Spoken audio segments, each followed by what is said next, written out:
So when I set out on this particular trip, one of my goals, the main goal really, was to see if I could be free to be who I am, not feel like I didn't belong in any of this crap that I felt I had left behind. So that's really the main reason why I decided to stay away from traditional accommodations and stay in hostels. And it worked perfectly until about 2 days ago.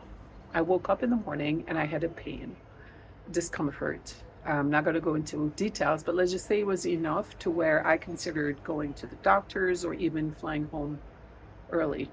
And at that time, I was staying in a hostel, like a true hostel where I'm standing right now. There's 6 of us, bunk beds, and all of them are young ladies in their 20s, beautiful young ladies from Spain and France and Italy. And here I am, 59-year-old woman who is just not feeling very well. And all of a sudden, my old feelings of not feeling like I belong, of feeling like I shouldn't even be here, what am I doing, and just wanting to hide in a hotel room just resurfaced. And I was seriously looking into different accommodations or even going home early. I just couldn't take it. And that happens, those moments where it just kind of shakes you to your core in a way. So I decided to take a nap. I slept for about an hour and I woke up thinking, okay, feeling a bit better. Let me kind of ground myself and go for a walk, which I did. And slowly but surely, even though the discomfort is still there, I'm feeling much, much better. And those young ladies earlier, when I was trying to take a nap, they were talking about guys that they met in Portugal and, should they go out with them and which one's the cutest and that kind of thing.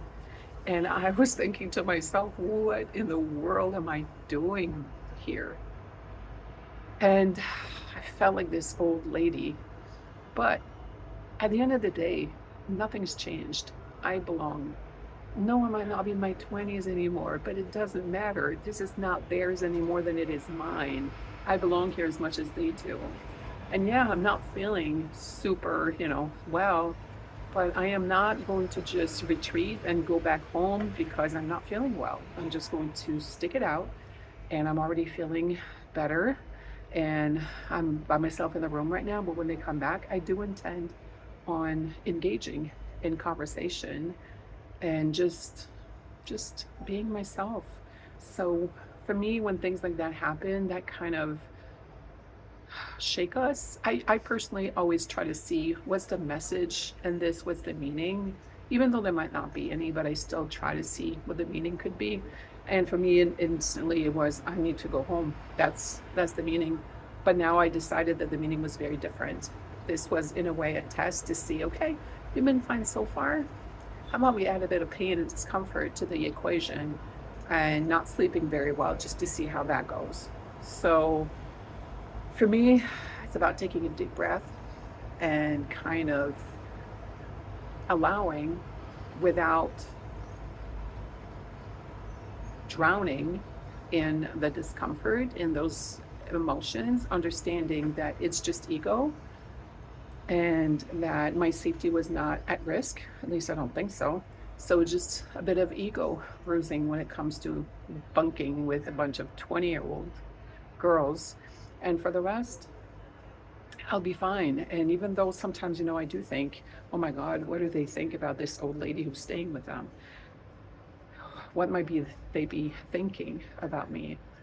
One of the best things that I've heard in the recent years is you're not worried about what people might be thinking about you. You're worried about what you think they might be thinking. That makes a huge difference. And that's what I've been telling myself. I'm worried about what I think they might be thinking. What do I know? So go out there and enjoy.